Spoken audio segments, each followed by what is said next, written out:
in. All the pain that I spent, all the blood that I shed. It didn't go in vain, cause I'm a champion. I got the trophy, bitch, cause I'm a champion. All the time that I did, all the paranoia from hitting all them licks. I ain't going back to jail, I'm a champion. My family gonna win, cause we some champions. Yeah, what's up? It's your host, Eme Chico. We're right here at the Champion City Podcast. I'm with my co-host, Smurf. You already know your boy Smurf back at it again right here, man. Today we got the homie Raer One in the building. What's up, everybody? Music producer, music engineer, rapper, does it all. We're gonna chop it up. Yeah. A man of many trades, dog. For real. Yeah. When we first started going to the wrecking spot, if y'all don't know, he works at the wrecking spot and shit, so you can tap in right Shout there. out the wrecking spot. Shout out the wrecking Siphon. spot. Shout out Siph. Yeah, definitely.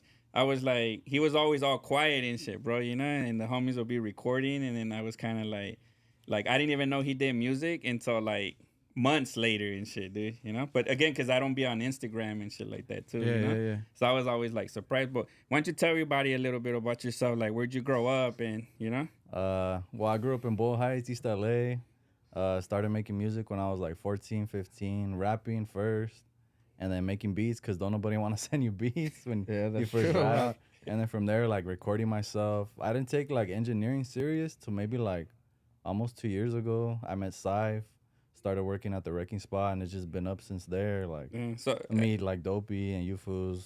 Like a lot of people might be hesitant to like produce or do something else when they rap, but for me, it just worked to my favor because that's how I got all my connections. Like now, I worked with G Perico. I worked with Joey Fats. Like Bino, how do you say his name? Bino Rydog. Bino Oh, right. Rydog. A lot of good names and shit, bro. Yeah, huh? like a lot of big names. I would have never met them just trying to rap. Yeah. It's like me producing and engineering, I have something to offer. And like you said, you didn't even know I rapped because I'm just trying to like be of service to you. And then I feel like when it's my time, like if you see my shit, you'll see my shit. And if you like it, you'll like it. Yeah. Like I'm not going to force it on somebody, you know? Yeah. Yeah, that's tight, dog. That's crazy. tight. Hey, actually, the way that he's saying it, like, yeah, he started doing this shit to network, you know? Like he, and then he, like, obviously he's meeting these people. He has better connections. And I'm getting paid while doing and it. you're getting right? paid. You know? Yeah, definitely. And you get to see how other people record and how they knock out a song, and, you know, like that. That's, like, basically you're learning, dog. Yeah. Like, you're in training. So when you were 14, dude, so you grew up in East LA, I think, right? Yeah, like what sure. part of East LA and shit? Back and forth between Boyle Heights and East LA, like around Soto, Wabash. Okay. And then like my grandma's house is by like Indiana, like Whittier. Oh, okay. So, Yeah. You know if you're all the streets that came out in Blood In, Blood Out, huh? Yeah, for Yeah, you know where they did the Chicano U-turn for sure. Pino, Huh? for sure. El Pino, this is East Los. You gotta take your hyena to El Pino Yeah, one time. I have a homie dog that has a store that had a store out there. It closed already. It's called East Los Kicks. The homie sis. Oh, I don't know. I don't know if you heard of it. Yeah. That was kind of by the studio. That fool was down on fucking by the Chevy dealer. Damn, why'd he close up? They kept breaking into that shit. Yeah, Hey, you know that's fucked up. That when he tries to do something for the city, and the city's fucking with that fool. You know, like, that does suck, yeah. dude. That fool did a little viral video for that shit was pretty tight. That fool threw some Jordan 1s on the Whittier sign. Oh, and Yeah, like that everybody shit- was fighting to get it or what? Nah, he just did it, like recorded it, and that shit was tight, you know, because there was no shoes up there, and that fool threw some Jordan Air 1s. Oh, I did see that. Yeah, he threw some Jordan Air 1s in front of the Whittier, on the Whittier sign, dog. And like, And I'm ignorant to shoes, dude. I like my Reebok classics, Yeah, the regular nah, white shit. So Jordan 1s are like top notch and shit. Jordan like 1 are the first Jordans that ever Jordan made. ever So made. they're yeah. like priceless right now, kind Nah, of. I think those are the Jordans that everybody will wear, like in different colorways, right? Like, yeah, okay. Well, the ones that he threw was the Chicago colorway, which is the first Jordan 1 that was red and ever black? made. You know? Yeah, that fool threw it, and he did a clean ass video, you know, because he was wearing his merch. He did the East Los kicks, like it was a badass. It was a badass video. Shout out to that fool. Shout out sis, dog. That's Shout cool. out to that fool. And then, so you grew up in East LA all your life and shit, dude, or would you move from somewhere else? I moved around. Before? I've always moved around, but pretty much always lived there. My family's been there for like 3 generations, so Damn. my grandparents came in like the 50s. They grew up there in Boyle Heights. My parents, so like I'm really like a second, third generation like Mexican, to be honest. All right, man. Yeah, so you are Mexican and shit like that. Yeah. What part of Mexico are your parents from, though? My grandparents are from Chihuahua and Sonora. Oh, Yeah. Oh, that's dope. Yeah. So then at 14, dude, you always like music, right? Everybody always listens to music. What kind of music were you growing up listening to and shit? Well, thanks to my mom, I grew up like on DJ Quick, High C, a lot of like the old school shit, Ice Cube. And then once I got into my own shit, I started listening to fools like Devour, Fora, that little era. All right. Hey, Fora had a good little era, though. That fool had some bars. That fool was hard when he. I don't like his stuff now. I heard that fool did a. Oh yeah, cause now it's like emo kind of shit. It's too depressing. No? Yeah, like and I heard that fool did a gang of people wrong with the fucking with the merch. Oh really? Like, yeah, that people were ordering. Yeah, he ordered and that fool ran them up. Like I heard that he owed like so many fucking much money on orders that he never fulfilled. That's grimy. You see, the West Factory will never leave y'all hanging like that. So you guys want to shop, man? We might take a week or two because we're trying to record podcasts and we gotta go get the gear. It's a one-stop shop right here, you know. So and we do everything ourselves, so it's kind of like sometimes it take a little longer, but you know we get it out and we throw free beanies in there, a sticker when we mess up. You get your shit. We ain't scamming. Yeah. I know. We ain't scamming over here. Everybody knows. Hey, but so who was the first person that you remember that you worked with that you were like, damn, like this was tight? Actually, it was pretty crazy. Like. Not too long after I started like really engineering seriously, like with Siphon over there at the wrecking spot, I started working with Chito Ranas like right away. So you started at the new wrecking spot, at the one that's right here? Yeah. Oh, okay. Like so taking it serious. You never went, but you did go to the downtown? Nah, I don't think I knew him, but I didn't even go at that time. Okay. Like so this is all new coming to you right now. Pretty much. Yeah. Oh shit. Because I've been to the downtown spot. Yeah. I was actually like, this is dope right here. I used to like the downtown spot because it had the little balcony and shit. Staples Center. It felt like you were in the heart of LA. I actually been to Hollywood first, Universal Studios. He had one. I never been. Yeah, that one was cool too. That one was you guys were recording the top. No, the booth was in the bottom and he was engineering the top. Oh, that was pretty tight. Yeah, that was tight. Yeah. His little engineering room was up there, and then the booth was literally downstairs in the room. Yeah, that's just tight, though. And to take it back a little bit, so it's crazy because you make me feel old, bro, because I was listening to DJ Quick when I was growing up. Not through my mom, though, because my mom was bumping Spanish music. Yeah. You're the second homie we interviewed, like, also from Oxnard. He was telling me that his mom got him into, like, she was bumping DJ Quick. She was bumping all, like, the NWA. So you had that same experience. Hip hop in the house and shit like that. Yeah, definitely raised on all hip hop. I mean, my parents are from like LA. It's like, especially growing up in East LA, it's kind of rare. Like a lot of people are like their parents are immigrants and shit. Sure. So they all like Spanish music. Me, I barely know Spanish. I know enough like to get by. I wish I knew more. Like even because my girl's family, this is the second person that we interview that doesn't know Spanish. Because he's saying he was third generation too, right? It's a knockout told us that he don't really know Spanish. Oh, for real? Oh, because that fool told me his family's from East LA too. Oh shit. Yeah, that fool was telling me. Damn, we were thinking of doing the other half in Spanish. Yeah, for our Spanish listeners. Raer said, "I know enough to know you talking shit, and I know enough to talk shit back and shit." I know enough to like.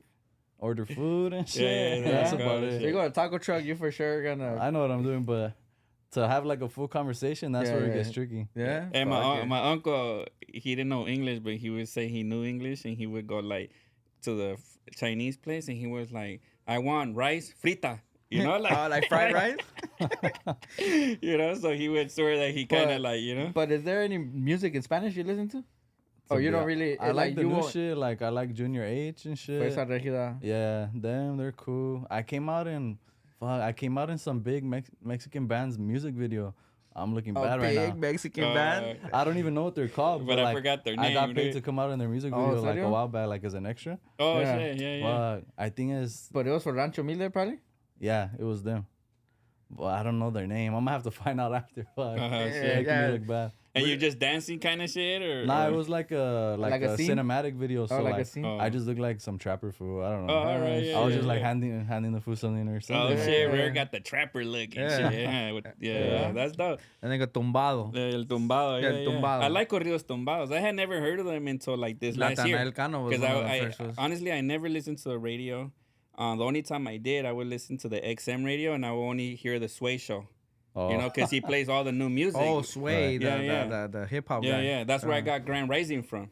Because he says Grand Rising. That's why sometimes I always be like Grand Rising on my text message. Grand Rising mean? Instead of good morning, it's like it's a great morning, bro. Oh, Grand Rising. Yeah. You know, so I always feel like Let's look it off. What does that mean? I don't know. I can't get used to that one. Grand Rising fool. Like, that's what I do on my text messages, and it's just because to me, as I probably never got that message from you because you never text me, huh? It's like I know. I call you instead. You didn't call me, huh? Most people get mad at me though because I don't like to text to be friendly. Yeah. I like anytime I text, it's a business move. Like it's like you sound dry. Business talk. It's like like your text sound dry as hell. Yeah, like if you're just like if I ask you something, you'll be like, yeah, okay, like fool. Let's get it. Or last time you made it seem like I was texting you like without like you're like you good. I was like, yeah, boy, it's just I'm busy right now. Yeah, it's all psychological. Yeah. You think I'm not your friend or what? Nah. It's not that. It's just I like to spend a lot of time with my family. Yeah. So like when I do like text, it's either because I'm gonna post for the business. It's with purpose. Or I'm gonna do something in business wise, And I do care about everybody. I just my mind frame has changed over time. Hey, and Raer, how old are you, fool? 23. Oh shit, you're young, huh? Yeah. Oh, so you're real. That's why his parents are listening to DJ. His parents are like my age, bro. So, yeah. Probably. Yeah. Probably. Fuck, so I just look young, bro. I just look young. In 2000s, huh? I was born in 2000, yeah. Oh, nice. So back, you listening to hip hop at 14. How did you think you were gonna start rapping, dude? Like, how did you like? I mean, crazy enough, I remember the earliest memory I have like of music. I was 5 years old. And in the back of my mom's fucking Honda or whatever she had at the time, she was bumping like DJ Quick, Rhythmalism. Mm-hmm. And I remember like we're on the 60 freeway right there in East LA driving somewhere. And I remember thinking like, damn, I want to be a rapper. I was like a little kid, like 4 or 5. But then I was like, nah, like I can't rap. Cause to me at that time it was like, oh, like rapping is like a black person's thing, like a black man's sport. Like what am I even gonna rap about? Yeah. I was just like a little kid. I don't have LA. no chains and shit. And then fast forward to when I'm like 14, I start seeing fools like Devour, Fora, Chris G, King Lil G. Oh no, King Lil G, Self Provoke, people like that coming out. And those were people to me, they looked like me. Like they were older, obviously. Sure. I was like 13, 14. But they were like in their late teens, early 20s. Mm-hmm. And to me, it seemed like, damn, like if they could do it, I could do it. Because they're not like super gang banged out. Like, they're just regular Mexican kids rapping and shit. And it's crazy you bring that up. Not crazy, but true. Because when I was growing up, the only Spanish music was all gang bangers, huh? It was like Chicano Capone, rap, which Chicano was rap. That's what I'm getting at. Like, so the only Mexican rappers that I knew back then were like Capone and shit. I was like, I don't want to be Capone. Yeah. Like, that's not me. And then honestly, there was a thing that back then Mexican rap was Chicano rap, like that Cholo beat. Like, órale ese, and that kind of stuff. And honestly, ain't no disrespect to all that, because I used to bump that shit. Hey, honestly, that was the beginning of what's happening now, but honestly, that I couldn't bump that shit, Like, I mean, they paved the way. They paved the way, They paved the way. So shout out to them, but I just didn't see myself in doing that, huh? Because that's not who I am. Like, I don't gangbang. I'm not fucking like... Obviously, I'm from East LA. I have you grew up around gang members. I grew up in a family full of that shit, but that's not me. I'm not wearing gloves. I'm not fucking gang banging with 4XL jerseys. It's funny how you said the gloves because they just took all in all the videos they had. It took me a while to register. Yeah, but you're I thought at first he was saying the gloves like because he's doing something grimy. Yeah. But not the gloves because they always had the gloves. In the videos. Nigga, they were even called mittens. They weren't even gloves. They were mittens. Those are for the cold, my boy. And it's trippy though, cause the first Hispanic rapper that I thought was like dope to me, dude, was Little Rob. Like, oh, shout out Little Rob. Right? Yeah, my mama listened to Little Rob. Yeah, Little Rob. Hey, that like was drinking in my driveway.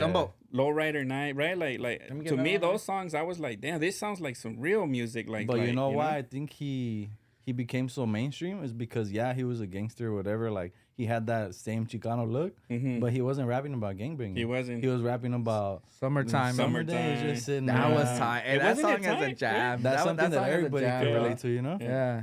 That song kind of reminds me like of Nate Dogg's like songs, like how he had those like those smooth summer jams. Like the cruising. It was like a summer anthem, like they were like smooth, like that. It was a good song. And then I remember one of the lyrics when I heard him on the radio. Remember he was the first one to get mainstream radio time, not like Pocos Pero Locos, but like actual play. And he had these lyrics that go, I hope you see me again. I'm not sure. That's what they told me and shit, because obviously people were like, oh man, you're gonna be on the radio and all this, and then like you're gonna blow up. So I remember bumping that. He was the first one that I was like, he's a Chicano rapper, but he had this flavor that just stood out to me and shit, bro. So that is a trip. So everybody liked Lil Rob a little bit. And yeah. I think if you say you don't like Lil Rob, that's cap. Yeah, that's cap, bro. You capping, dude. That's you for sure bump Summer Nights. And I remember growing up, they always say he had a glass eye, huh? Oh, one of he his got eyes, shot in the face. One of his eyes was fake, no? And that's why he always wore the Lokes. Yeah. And he recently popped up with all those these glasses. Those glasses were famous too, huh? Lokes growing up, like that. And I remember some people had like fake Lokes, like. They were not it, but they looked like Lokes. Like plastic and shit. Fake one? No, like, cause there were certain ones that I remember there used to be like, these are Lokes, like they had to be the perfect. Can you tell? Because the shape was different. Like they were squared out. They were not too squared. They were supposed to be like, I don't know, like. I just remember my brother always telling me like, nah, that fool has the fake Lokes, like I mean that they were like a rep like replica, a girl glasses that kind of like a girl glasses that kind of look like the real Lokes, but they were not real Lokes, Like, it was a certain style of glasses that were called Lokes. Yeah, definitely. They were squared, no, like squared. And used to buy them like at the liquor markets and shit, bro. At the 5 for 10. Oh, right there. I still see them. It's not like it's a brand with of glasses, but it's just the style was like the Lokes. That's what it was called, like the squared, like extra squared. Yeah, and so then. You're bumping your music, you're listening to these. My bad, keep going back because I want to get through your story of how you started rapping. Yeah. So at 14, you see Devour and everything, and everybody's like looking like you. You're kind of like, whoa, shit, I could rap too, right? Yeah. So you start writing, or like, how do you get started? Yeah, I start writing. I think it was like summer in between like 8th grade to 9th grade. I was like writing raps all 7th grade and 8th grade. And that's not too long ago and shit. Like, I mean. Yeah, not too long ago. I mean, it feels like long ago to me. But I'm kind of young, like y'all said. So I think I was like washing cars that summer. I saved up money to buy like a little USB microphone. Oh, shit. And then like I pretty much jacked my mom's little laptop. And like I downloaded some software called Audacity, and I just started running it up, like trying to teach myself how to record myself. That's where it comes from, like me having years of experience recording myself. Oh, wow. That's how like once I started taking engineering serious, I knew like what the fuck I was doing already to an extent. I just needed Syph to like show me how the fundamentals of it and shit, right? Yeah. Because that's the trick. So a lot of people learn things, but when you learn them on the fly, you never learn the fundamentals, no? It's like math. Or you don't even learn the right way. Yeah, the right way to do it, yeah. And then you kind of like, oh, I know 2 + 2 is 4, right? But it's like, why is it 4, right? Yeah, you get me? That's what you need to learn, because then you can solve any problem and shit, no? Yeah, so that's a trick. That's tight. So Audacity, or what was it? It was Audacity, and then after that, I started using FL. And then probably like I didn't even work up because it takes like a lot of courage to like release music, especially that young. There was nobody in my school, nobody in East LA in general, like releasing music. Oh, like, shit. Because back then was when like SoundCloud was coming up. I didn't even know how to do it. Like, how do you upload a song on SoundCloud?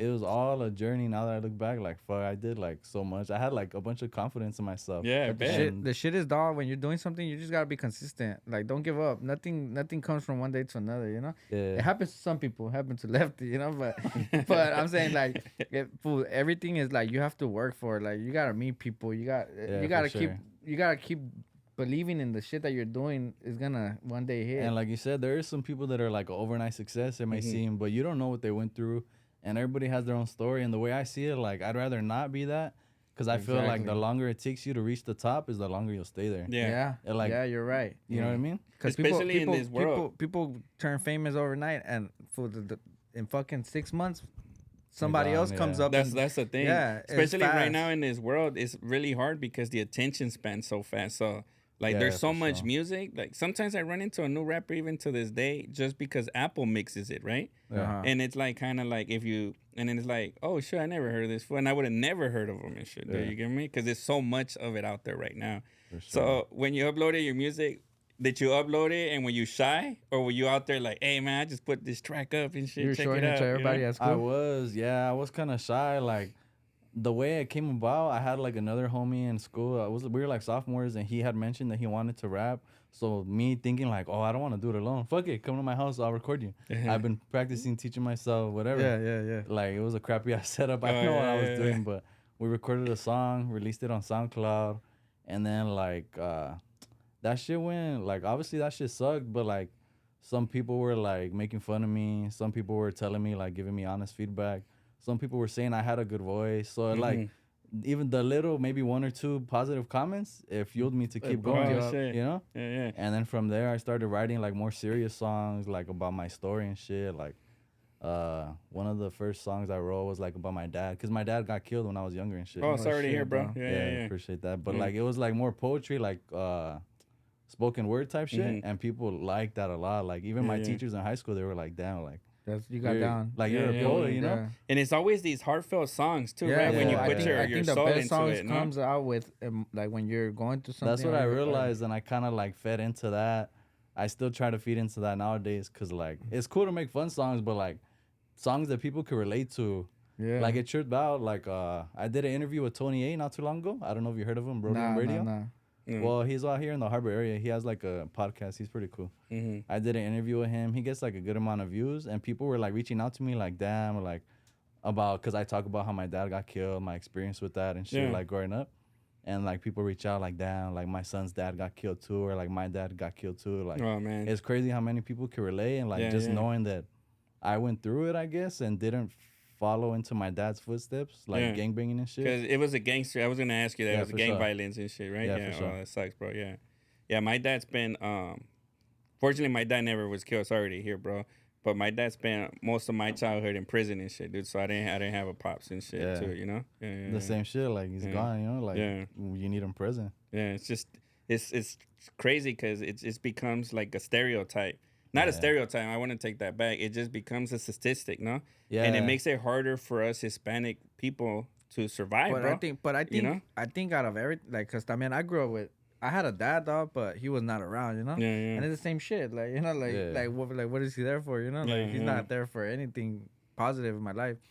But honestly, I think they make us stronger, you know. Like it makes us a better person. It makes you never fuck up for your kids, you know. Like sometimes I think. No, yeah. Because I think it depends how it hits, you know. Because some people will be like, "Fuck, I don't want to be like that," right? And some people will be like, fuck that. I had to learn the fuck hard, the world, and they're mad at the world. I had to learn the hard way because, like, I obviously, like, we drank a lot when we were younger. Yeah. We did all kind of shit that I'm pretty sure I could have done better if I had a role model. Yeah. But, fool, it made me who I am now. It made me definitely. who, you know, it made me this strong person that I could provide for myself forever. You know, like I don't need nobody in this world but me. You know. Yeah, definitely. Like I know if I have fucking. If I could get up today and I have strength to do anything I want, I could do it. Like, you control your life.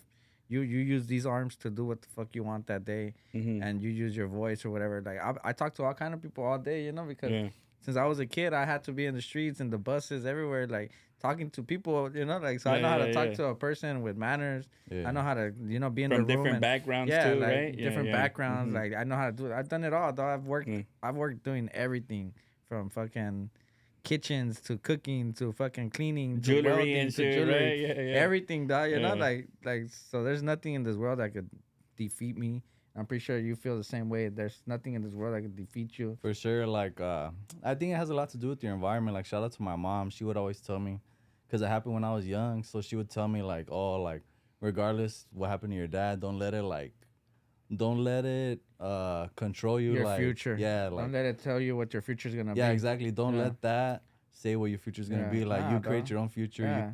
You use it to be, like you said, like become stronger. Like, hell yeah, dog. Like, honestly, I love seeing us, like, all of us always doing something, you know, like positive. Like, we're on a Wednesday we have something going, dog. When I was 13 years old and I was sad over my dad not coming for my fucking graduation or something, like, that was a bad day for me, but I knew that better days were gonna come, dog. Like, I was gonna eventually grow into a man, and like, as a man, I don't need nobody, you know. Like, definitely. I get to do whatever the fuck I want because I control my life. Like, I did this shit for myself. And I could have been a vale verga in the street, always blaming my dad, or my parents, like, oh, like, you know, they didn't give me nothing, I'm this way. Nah, dog, like, you know, I've always liked to dress nice. I always like to buy my own shit. And I'm always gonna do this shit. I'm always gonna do this shit. That's dope. Definitely. And I hope all of us, dog, like, we're always gonna, you know. We're always gonna move forward. We're always gonna sure, move forward. Sure. Yeah. So, like, you know, like It's we're either gonna only make you getting or better, break you, dog. you know what I'm saying? Yeah, definitely. Like you're gonna take it to the chin, keep going, or you're just gonna let it like, fuck, like poor me, like, and you're gonna fall down the rabbit hole. There's a lot of people Yeah. there's a lot of people that give up in They life, do. and you know what? Giving up is not an option here. Yeah. Yeah. And then how old you were when this happened to your pops and shit? If you don't mind me asking. I was 2. Oh, you shit, were too. too. Yeah, You're yeah. a baby though. So then, and then you're rapping at 14, Yeah. 15. Rapping, start making beats. And then that's when I started making some money, like in high school, selling beats here and there, a couple $100. So you went from rapping to like, I want to make my own beats and shit. Yeah, and then I started making beats for other people. Nobody notable, just like SoundCloud rappers and Yeah, shit. yeah. Selling beats here and there. I performed at a few functions in the hood. Like That's about DJing it. kind of shit or like miking? Like rapping and shit, yeah. Oh, yeah. And at what year was this and shit, dude? Like performing and shit? When I was in high school, like 2016, 2017. Oh, okay. Oh, Yeah, shit. Because remember, we were just talking on another podcast about like at house parties. If people were rapping at house parties, because we'd be like, the house parties we went to, it was like on a game banging trip, dude. So like fools were getting shot, you know, and sometimes you would go to the house party and it was over because somebody had got shot. You had to roll out. Hey, and East LA is full of gangs, huh? So like, there's gangs like every other block. every other block, huh? Like where my grandma lives, I say if you go down the hill, that's one gang. In the middle of a hill, once you go up the hill, that's another gang, and the next block is another gang. Go this way, it's another gang. So this parties for way. sure. Like performing at a party right there is gonna be cracking, huh? Well, that's what I was gonna say. I was performing like at a certain hood's party. Yeah. Like shout out A1 Functions, the homie Brandon and shit. They're all from First Street and shit. All right. I would perform at their parties. It was kind of sketchy already. Yeah, but yeah. it was like Fools getting faded and shit. No, yeah. Hey, all right. and can I ask you, how you get the name Raer One? You were a Tiger before? I was a tiger when I was a kid. I kind of just made it up. Well, my government name is Raymond, but it's spelled RAE. Instead of okay. So you R-A-Y. used to write Ray, and then you added I the added R the R to and make then it the Raer. one because I was a oneer. Yeah. So that's kind of how I created it. That's a dope name. What does that mean, like a oner?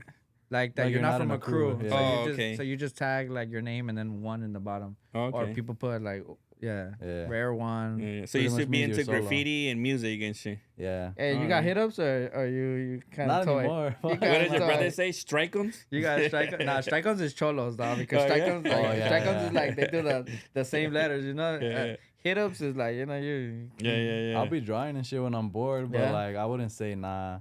I haven't probably tagged since I was like 16, 15. Oh, Well, right. well, we're while doing ago. we do a thing right here in the podcast that we get you to tag. Nah, man. He's like, oh shit, I didn't come prepared. I I haven't didn't get practiced. prepared. Huh? Nah, he's gonna rap, dude. That's Yeah. what we're doing for him. No, not the yeah. tagging. Is rapping 16 bars on the fly and shit. Fuck, no? let me pull out a And then verse. we just do that. Pull out the phone. You got the notes. and we on? just have to tap it on the couch in the window and shit. That for sugar freezer and come with the pencils right here. Hey, that shit's sick. Hey, that shit used to be I tight. tried to do that before. Remember I cannot do that. Remember the everybody used to do the grinding beat. Oh yeah. The Oh yeah. I forgot how that shit goes. Hey, Though, but so that's a trip, dude. So now you're making money selling some beats. You're Yeah. seeing like, okay, this can go somewhere, huh? They like, I can rap, I can make some money, and performing and shit. Yeah. You're living a good teenager life at this point, bro. Because you know, girls must be throwing themselves you're pretty at you and popular at shit, school you know? now. I mean, surprisingly to me, like more people know me than I thought. Like, I'll run into people and they'll tell me, like even now, like I'll run into people at the wrecking spot, like they're younger than me. They were probably like 8th grade when I was in high school, and they'll tell me like, "Oh, you're Raer. I know you. You rap and shit. Like I looked up to you. And I was like, damn, like." Oh, that's a trip, man. Yeah, I thought yeah. like only people that I knew me like back then, like, but I don't know these kids, you know. Because were you doing social media as well at that time, or there wasn't really? Yeah, There was something. I had already, my little no? Instagram going, but Mhm. it wasn't nothing. Like I think now I'm getting more traction for sure. Oh, okay. Yeah, because you post more and everything, or Yeah. Also, I had stopped for a while. Like after high school, kind of got discouraged and shit. Like working regular jobs and shit. Sure, like, sure. Fuck. Yeah. Shit sucks. Everybody, Yeah, were. huh? I And then you'll be tired from work, so you don't Yeah. even want to go do nothing. You just want to chill, huh? Yeah. I started to so, see that everybody has to work a regular job, and this is kind of like an investment of time, you know, Yeah. because either But- you love it, you're passionate about it, or you're eventually gonna become famous or something, right? Yeah, I mean, for that's the sure. goal. I would think you're doing it to become rich and famous. I would. Well, think, yeah, you right? want people to give you your respect, and you want like the admiration. Mm-hmm. Not admiration. You want the recognition. Like you're putting in all this work. You want everybody to see it. Like Yeah. nobody who raps and makes a music video wants only 1,000 people, 500 people to see it. Yeah, They're fucking lying. That's capper. That's capper. That's cap. That's rap cap. How they call it in these days. Yeah. Rap cap. No matter how many views you get, you're always gonna want more because you want all the recognition. That's your blood, sweat, and tears that you're putting into the song. You want everybody to see it, you know? Yeah, no, definitely. So then, are you going to studios already now, recording your music, or like, have you chosen a style here, what you want to do? I think at that time I was still finding my sound, like you said, like my style. I was messing around with everything, like auto tune. I was trying to do like when I first started rapping, it was real conscious rap, like on some East Coast shit, maybe like boom bap type shit. Yeah. And then I started fucking with auto tune, and then West Coast shit. I started recording like a first real studio I started recording now was Big Boo right here in Torrance, actually, the one I was telling you about. Yeah. That's the homie. Shout out the homie, Big Boo. I would record with him, and then pretty much just him. A few times at Neighborhood Watch. I don't know if you're familiar. Yeah. They call it just the Watch now, I think, or something, right? The Watch, yeah. I like the Watch too. They have some pretty dope ass studios. It's an app, and they linked up with a bunch of studios, so you can rent in different cities, Las Vegas, all over LA. They're mostly all up in the valley. In the valley, though, I noticed and shit. Why do you think they don't have no studios around here and shit? Huh? Well, they actually just added the wrecking spot. Oh, they did. Yeah, oh, okay. I know the homie Soso and the other homie John who owned the watch. So I put them in contact with Syph and made that shit happen. But don't. I don't know. I think the industry used to be all up there. Is that what it is? Like Hollywood, like, right? Okay. Yeah. But now there is more studios in downtown and like. To be honest, the wrecking spot is like a random location, like in Montebello. Oh, okay. It's super random. Yeah. Like I don't think there's any other studios in Montebello. Really. Oh, okay. Yeah. And it's dope because I do like the Watch because they have variety and cool studios and affordable too, bro. Especially like the thing is that if you show up sometimes, some of the equipment might not work or some shit, and then it's kind of like, you know. So I always read the reviews and shit, you know. Yeah, because it's all your credit card. Like it's like calling an Uber and shit. You never see the watch. You just see the person that owned the studio or managing it, you know? So it's kind of like automated in a way and shit, which is pretty dope, you know? Cool concept. Pretty dope. But I'm pretty sure if like the equipment's not working, you get your money back, no? Yeah. Like Uber, or they'll have a different room and shit, no? Yeah, and they're just like, oh, you can get this room or whatever and shit, you know? Only had that happen one time, but I've only used it like 4 or 5 times and shit, you know? Yeah. But I do like the change of scenario. I don't rap again, you know, but just like... Yeah, that's a big thing with rappers. They always want to go to different places, like Dopey said, like change up the vibes and shit. Yeah, you got to, huh? That's why it's cool. The wrecking spot has like different rooms. vibes in each room. Yeah, that is tight. No, that is tight. The wrecking spot is one of the baddest studios I ever seen. Yeah, like the back cave, the blue room. Because imagine every room looked the same, it would get boring. It would. Yeah. It's like, okay, it's bigger. Which is your favorite room? Damn, the Batman one? It used to be Optimistic, but now I would say the blue room. Okay, I like Optimistic for sure. Yeah. Just because it's a good size, the lighting, the furniture is all modern and shit too. So I like that, you know? What's the craziest shit you seen at the wrecking spot? You ever seen a fight there? Almost. Like, it always gets to that point where they're about to fight, but nothing happens. Nothing happens. Oh, yeah? Yeah. They just pump that shit up all the way up. Yeah. I would say just mostly related to, like, people getting too fucked up Too or, drunk like, or fucking up drugged out and shit. Yeah, that's a trip. I bet you the looking at the cameras must be fun and shit. Yeah. For sure. Oh, well, you've seen it. Like, sometimes even with Dopey sessions, like, we'll be in the Scarface, there's like 50 people there. It's like, damn. Yeah, for real. Not enough seats for everybody. Yeah, and shit, everybody's just standing and it's around crazy because like sometimes it's like it's bug and it's like there's not Like even a no pack of rapping going sardines. on, bro. It's just the beat playing and then everybody's hanging out and shit, you know? That's what it turns Definitely. into sometimes. Yeah. Hey, and Siphon be there a lot still, or He's there in the day. He Yeah, does like the morning shift. Yeah, he does. The When it morning comes to shift. the night, he don't want to He- be there he for don't that wanna shit. be He's like, there, I don't no. want to be. Yeah, he It's don't like want the party shit It's no like more. like the taxi drivers and shit at night. No, everybody Raer wants the clock day in, he shift tells and you how shit. Raer clock Pretty in. much. That's what I mean. That was smart. Like he created a business model to where he just has to show up and like do the mixes and masters and like he makes us do the dirty work in a sense, but like we're getting paid and we're learning at the same time. So like we don't care. So you do know? all the recording and all that shit. Yeah, pretty much. I don't. That's tight. Syph doesn't really have to record no more because we'll When's do the next it time you're going? tomorrow. Every day, Tomorrow? no? Yeah, Like every I day go pretty almost much and shit. every day, every other day. Yeah, Yeah, it's a vibe though, huh? yeah. And you smoke? Not really. I Nah. used to when I was younger, but then like I kind of stopped. And then when you're right there, you don't really want to drink neither, huh? Because you want to get your shit done. And Yeah, I don't want to get too Like, fucked up. yeah. Yeah. That's cool. Oh, that's what's up. And then, so going back to your music, so now you're recording in studios. You get your first professional shit done. Like, how does that make you feel and shit, bro? Like, big difference from like trying to record yourself at home from a USB mic and shit to a professional quality. You right? notice the difference, and then I start putting it out like on iTunes and shit, Spotify, and then I start getting recognition. Like I start doing videos, investing in like music videos, photo shoots, like professional shit, like taking it serious, like when I'm like maybe 19, 20. Okay, yeah. Not too long ago, and then I start getting recognition pretty fast, and then I get like interviews, podcasts, and it was going good. And then I'm still doing my thing, dropping a song here and there. Like it's expensive, like trying to do it, just working a regular job, you know. You gotta get it how it comes and shit. And then that's when I run into the wrecking spot. I remember the homie B-Boy posted, "Oh, we need interns at my studio in East LA," and I was like, "Fuck it, like why not? I'm down." Cause when I backtrack, when I graduated high school, I was looking into like going to engineering school, like similar to the one that Saif had went to, or like other engineers. Yeah. Cause a lot of people go to school for it. I looked into it. I even took a tour and shit. That shit's expensive as fuck. Yeah. I was like, nah, I can't afford this. And the one I was looking into, they didn't really offer like financial aid. So I was like, nah, I got discouraged, and that's when I was just working job, and like I kind of got discouraged from the music, dropping here and there. Yeah. But then like once I got at the wrecking spot, it encouraged me again, and I'm meeting all these big people and shit.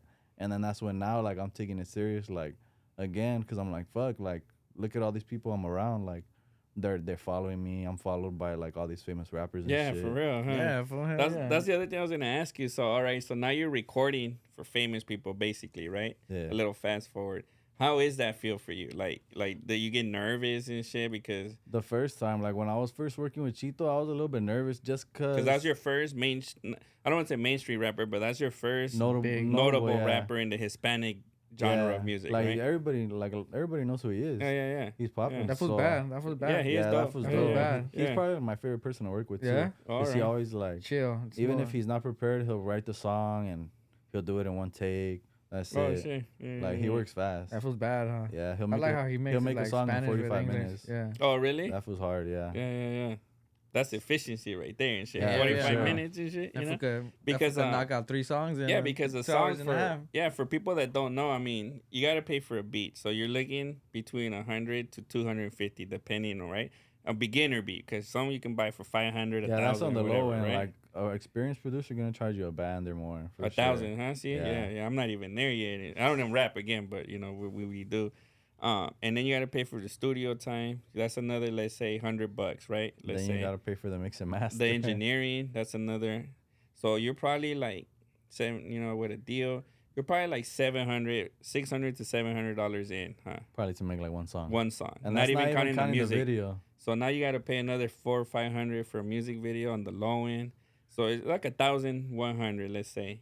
Let's round it up to 1,000 to make one song with the cover, a single, basically. That's a good deal, yeah. That is a good deal for 1,000 and shit, yeah. huh? That's a good ass deal, huh? Yeah, for sure. And then the return on that song, for I mean, everybody's different. That's the thing, right? And to me, I've learned that it's a hit or miss, right? Like some songs, for some reason, you could think it's the best song ever. You drop that shit, and it's the lowest views ever and shit, no? It also has a lot to do with marketing. I think where a lot of the fools get it fucked up is like, they invest all this money. They're like, okay, I'll pay the studio time. I'll pay the beat. And then they just drop it. And it's like throwing something in the air and hoping somebody catches it. Yeah. That's like true, if nobody knows it's there. You gotta like, pump it up for like 2 or 3 weeks. Like, hey, I'm about to drop this shit. Pump it up. You gotta get it in front of people's eyes. If you think about it. If you have like 1,000 followers, do you think they're all gonna see it? You think they're all gonna fuck with it? Yeah. I've noticed that it's about a 40% from the followers you have that actually see the content that you put. And that's really good. A lot of people like say on average it's only like 15 to 20% of your followers that are gonna engage in your content. That's crazy. Like actually go click to YouTube and shit, you know? So let's say you have 1,000 followers, let's say 20%, 200 people see it.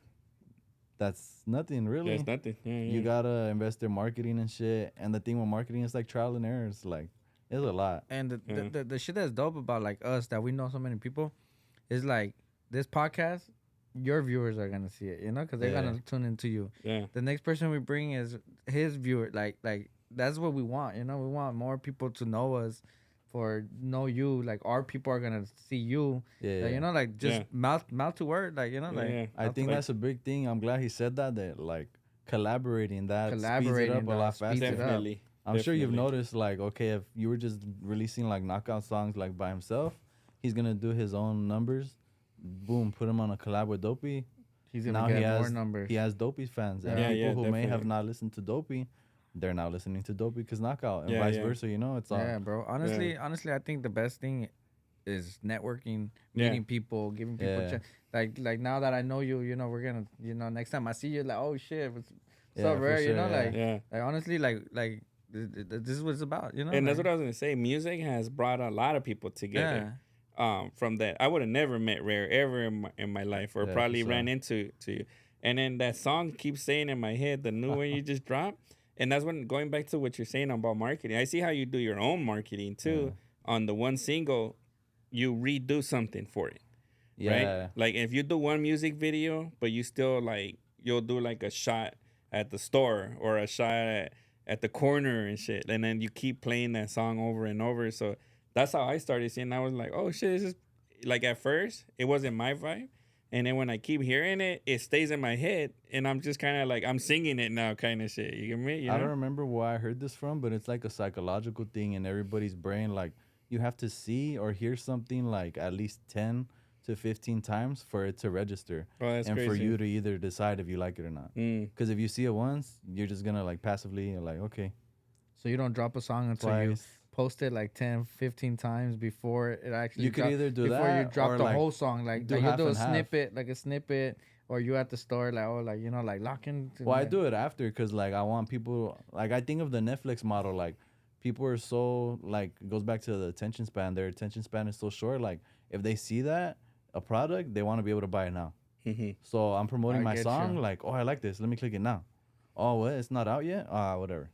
Yeah, you forget about it, and they won't. They won't tune in when it actually drops. So I focus on the marketing after. You drop it, and then you start putting it in people's face. Like, hear it again, hear it again, hear it again, hear it again. Yeah. It's still out here. Hear it again. You know. Yeah, like, for sure. And then do you see that working for you as well too? Then. Yeah, to be honest, it does work. And then like, I was hesitant, like you said, to do like little videos at the store and shit. Yeah. But like my homie had gave me the idea, and I just ran with it, and people. I mean, that's what gets a lot of views. You vibe it. And then it's crazy because I say, in my head, I see it, and I'm just like, oh, shit. Homie's really out there doing his thing and shit. You get me? And then... And you edit your own little videos and everything? Yeah, just using, like, CapCut on your phone. Yeah. The music honestly, like, that comes a long way, too. Like, I don't know how to do no kind of videos. Like, and I think we could get shit more cracking if we actually knew how to, like, edit shit. You know? Like...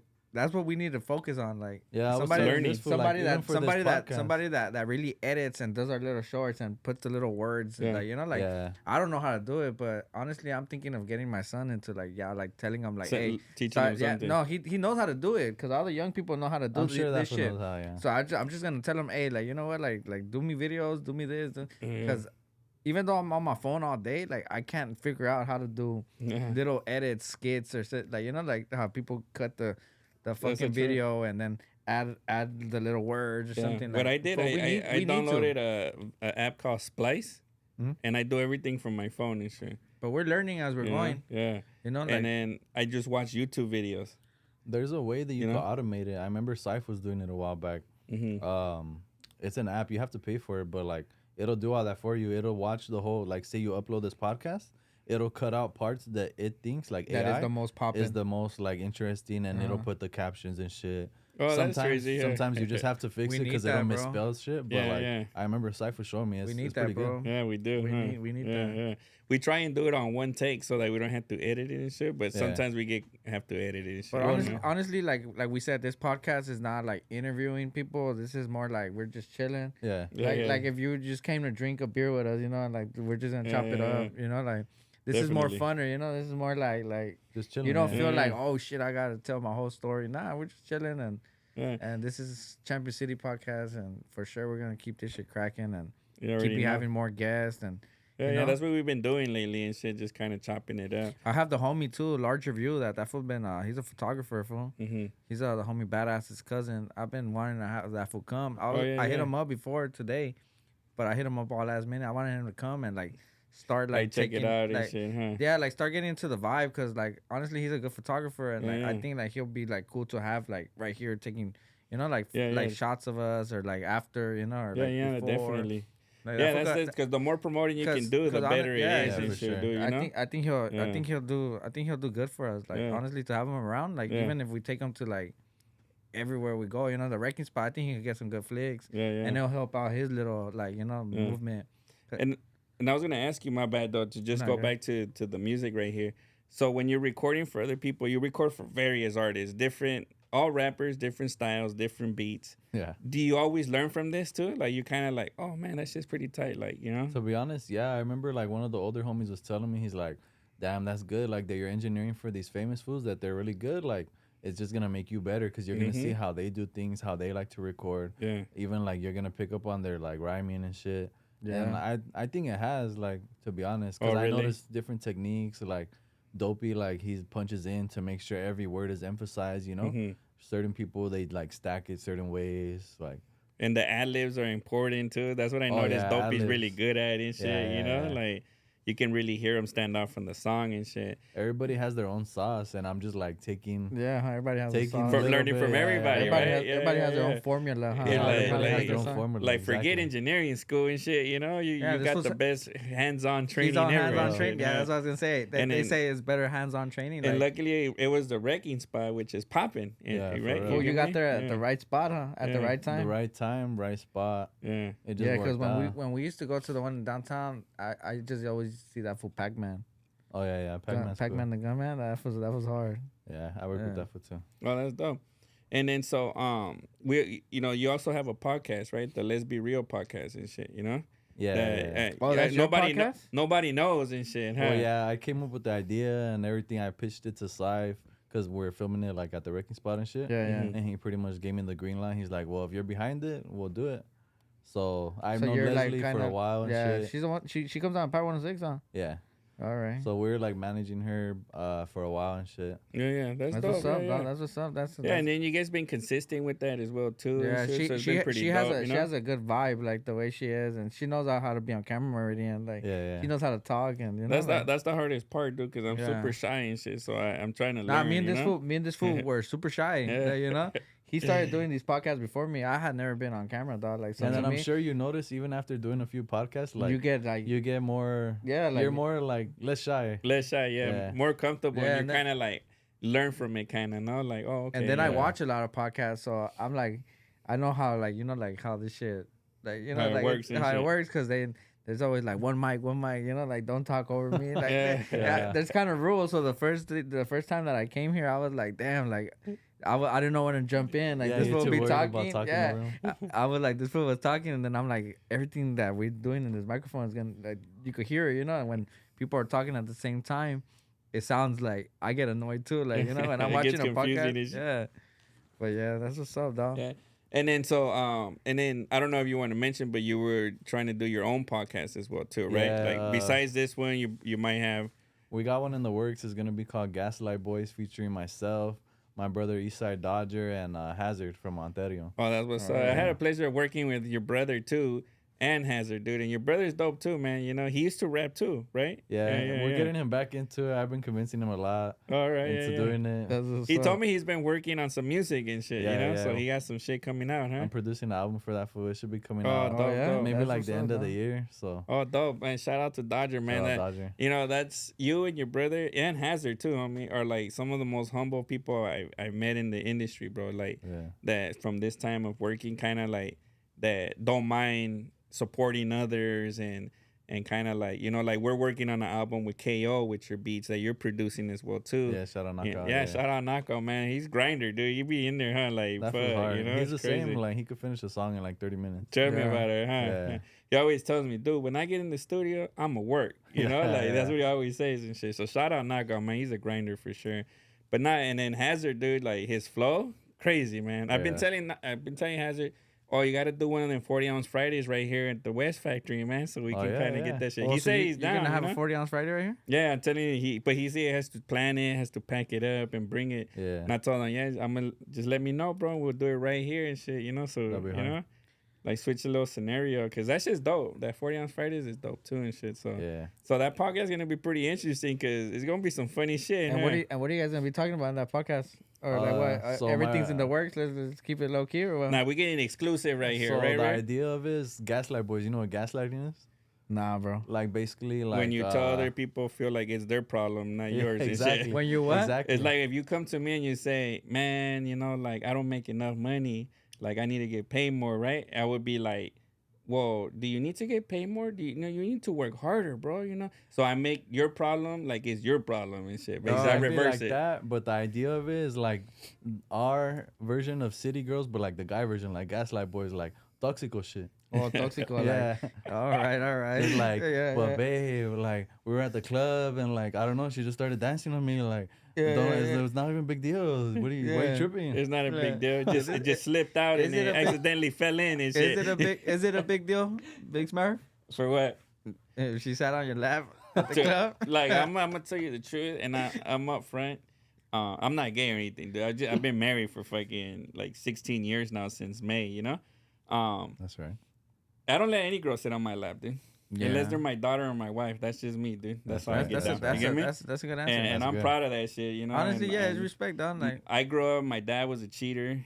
He drank a lot. He was in the pen, you know? So I don't want to be like that and shit, dude. Huh? That's good, yeah. Yeah, like we were talking about earlier, like there comes a time in our life that we're just like yeah, we're grown, you know. Yeah. You're still young, dog, so you're a toxico for sure. You know, see, I'm already on my way out, dude. Like I told if I live another 20 years, I'm blessed, bro. Yeah, so, I'm 10 years older than you. Yeah. And fucking, you look young though. Y'all look the same age and shit, bro. You were born 2000. I was born 1990. Oh shit. I was born like right at the end of fucking, right in the beginning of 1990 and shit. And but yeah, but the homie Raer has a lot of what is that called when they entice you? When somebody drives you into them? No, like say if you see a pretty girl or something, right? And you're like looking and shit. What is that called? I forget what it's called, dude. But like, motherfucker look good. Yeah, you have a lot of charisma, like things to get through still and shit at your young age and shit. Oh, you know? Yeah. But you're also married and have a child too, right? Not married, but I have a baby. Yeah. Oh, you have a kid? Yeah. Well, have you been with your girl more than 5 years, dude? You're just 2 months. Oh yeah, I have a baby 8 months. Oh damn. Yeah, I have 3 kids. I have one that's 16. A daughter that's 10, and then my baby that's just 8 months. Oh, that's a big gap. Yeah, dog, it's a big gap. Yeah, so I just started over. How's that going? It's pretty cool. It keeps me young again, you know? It keeps me feel young again. Like, definitely. And honestly, like I've been seeing lately, a gang of people been having babies right now. Like, everybody that I went to school with, we had kids when we were young, and then we all did a gap. And like everybody that went to school with me is having kids again. You know, I heard some crazy shit. But I'm 30, so I'm 33, so I think it's a good time to have my last baby, you know, because like a los 40, way, I don't think I could be doing it. It's hard. It's kind of hard, dog. It's kind of hard. Like you can't just get up and go. Like, you know, like you gotta get the car seat. You gotta pack the baby stuff. Yeah, for sure. It's a challenge, bro. And Raer's going through all that shit, sleepless nights. He's 2 months. Luckily, he's cool. He kind of sleeps through the night. Like it's a boy? Yeah. Yeah, I had a boy too, Adrian. I just dropped him off right now, though, to come over here and shit. Oh, yeah. Because I was like, I told Dumbo he's gonna take care of him, but nah, you know, like Dumbo's gonna be over there all stressed and shit. Like, he already got his own problems. Let's let Dumbo take care of himself and shit, you know? Dumbo can't even take care of himself, man. Nah, I'm bullshit. Nah, we love you, Dumbo. So now that's the trip, dude. So your new podcast, and what other new things you got coming on, dude? I'm working on like some new music for myself. I was focusing on singles for a while. I think I'm gonna do like another like little EP. That was like the singles game. It's crazy because singles game, and now I'm noticing that it's going to an EP game and shit. You know, right? Yeah. So that's why I noticed I'm trying to do like a little EP. Probably drop it like by the summer. Oh, dope. September, late summer, early September, something like that. And then besides that, just keep working, grinding, like networking and getting paid for it, like we were saying. Yeah, no, that's dope, dude.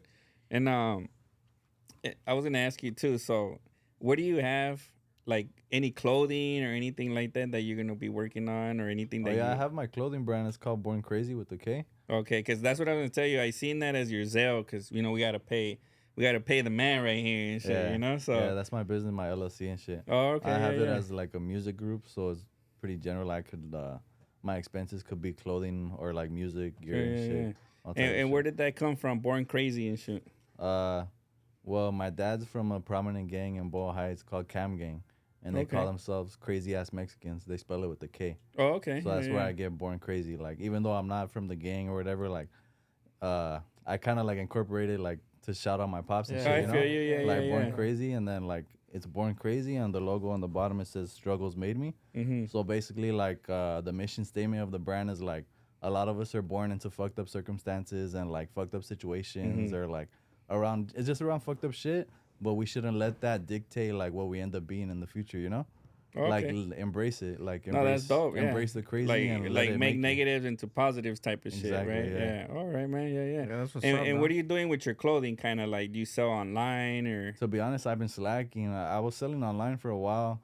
Like what I would really do, I would just pull up on people and sell it out the trunk. Oh shit! Yeah. And you get vibes like that and shit. Yeah. I sold out all my hoodies when I was doing hoodies like last year or the year before. And where would you pull up to? Mostly around the east side, like Boyle Heights, East LA.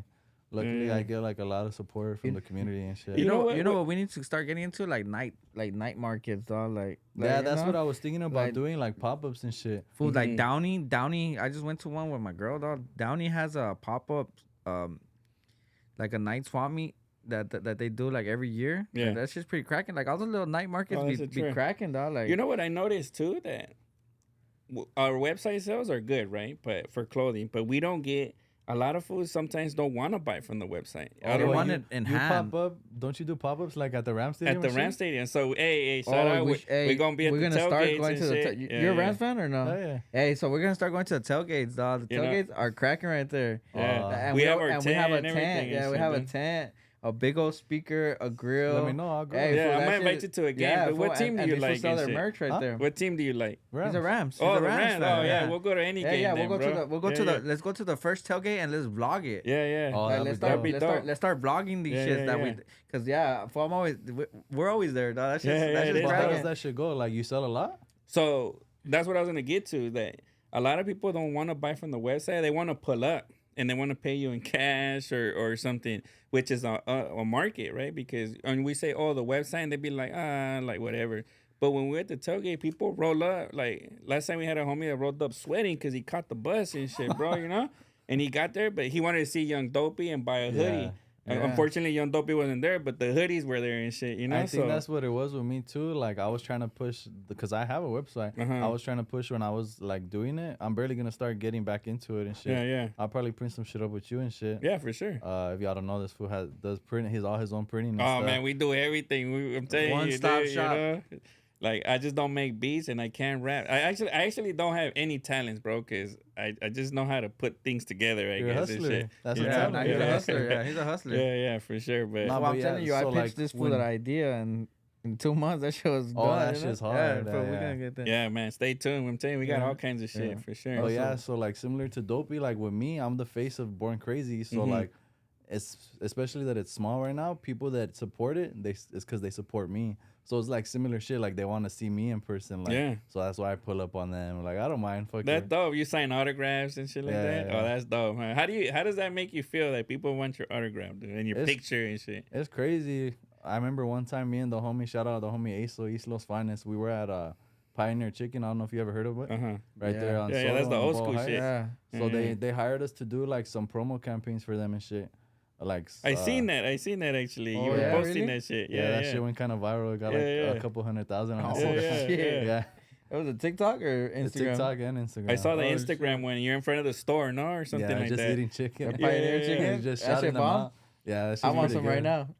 But you've done other promos too for different brands, huh? Yeah, I like to support a lot of local business. As long as they look out for me, I'll look out for them. Yeah, for sure, bro. So we were right there having a meeting with the owner, and then it was perfect timing. Like we were having a meeting, negotiating like what we were gonna get out of it, and then like some fan, like they were literally driving by and they pulled around, and like she came out and like the dad was like, "Oh, like my daughter's a fan, like she wants a picture. She's shy to ask you guys." Oh shit! And like I don't know, it just trips me out because it's been a long time coming. Like I said, I started when I was 14. Like Now I'm like 23. Like people ask for pictures and shit. Like I'm nowhere near famous, but like to see the little progress, like that's what's up, dope. And I think the best thing is the inspiration, right? That you can inspire other people. Definitely, I think, right? Like if people come up to you and they're like, man, like you know, I because of you, I started making beats or I started rapping. That must be really dope. That means more right? than anything to me, for sure. Like one thing I want to do when I get the means to do it is like have like a little class or something to get like the youth of East LA or like Boyle Heights like off the streets and like get them into a professional studio, you know? Yeah, that is dope. And you being from East LA, you're into lowriders a lot? Oh, yeah, for sure. It's the whole lowrider culture and shit. It's a lowrider culture out there, huh? Whittier Boulevard. Boulevard on a Sunday is cracking. Oh, for sure. So what would you say to somebody right now, dude, that's just starting to rap or make beats or anything right now that you know that you wish somebody would have told you or let you know and shit, you know? Practice makes perfect. You got to practice every day. Be consistent. You got to just put yourself out there. Don't be afraid. Like he said, network. Your network is your net worth, you know what I'm saying? Like it's all about who you know, not what you know. Yeah. And like y'all know, we're always looking for talent, man. Anything, logos, fucking quotes, poems, whatever you think you can do, man. Shout us out, get at us and shit. Anything that can help us or fucking grow, like we're willing to fucking hear this shit out and we want more people on the team, you know, like that. That like bring some to the table. Going back to that, say like you're a rapper, you're a fan of the West Factory, you're like, damn, like I want to work with Dopey and shit, but then nobody knows your music yet.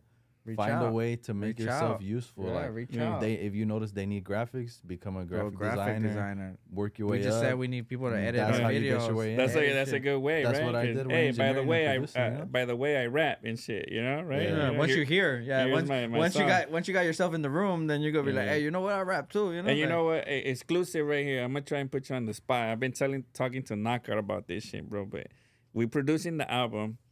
How about getting a feature, a collab song with y'all, both of y'all? Yeah, we'll do it. It's done. Say it in the camera. Cause what you said is done, bro. It's done. And we're not capping over here and shit. Yeah, so look, Raer and Knockout right here and shit. Yeah, that's easy for Knockout. That's dope, bro. I appreciate that. Yeah. So you want to tell everybody where they can find you, your clothes, your IG, all that stuff, man? All my social media, RAER_ONE. Find me on YouTube, Spotify, Instagram, all that good shit. My clothing is called Born Crazy with the K. Just search me up, hit me up for studio time, beats, clothes, all that. All that. You see, it's going to be like a one-stop shop right here. Man. Features and shit, you know, right? All night and shit. Features 5K? You know? 5K a feature? Hey, but if you need a friend or a hug and shit, I'm the wrong guy and shit. Don't call me. I'll take care of the baby. Yeah, for sure, man. Well, hey, look, we appreciate you coming through, man, homie. You know, it was tight having you here. Chopping it up, you know. Appreciate y'all for inviting me. We might do this again sometime. Nah, we're going to wait for him to invite us to his podcast, though. Oh, but I don't have a good story to tell. We're going to be all the toxic. We're going to say our toxic ass story. Based on toxic shit. It's just about like anything. It's kind of like this. Like we want it to be not interviewing people, but like just us kicking it, like clowning and shit, clowning off and shit. Yeah. Oh, that's dope, man. Yeah. Nah, for sure. I'll join anything. Hey, but again, thanks for tapping in, everybody out there, man. You know, so your boy Smurf, Eme Chico. Thank you for tuning in, Eme Chico in this bitch. Stay tuned. We got more. I'll be the champion. All the pain that I spent, all the blood that I shed. It didn't go in vain, cause I'm a champion. I got the trophy, bitch, cause I'm a champion. All the time that I did, all the paranoia from hitting all them licks. I ain't going back to jail, I'm a champion. My family gonna win, cause we some champions.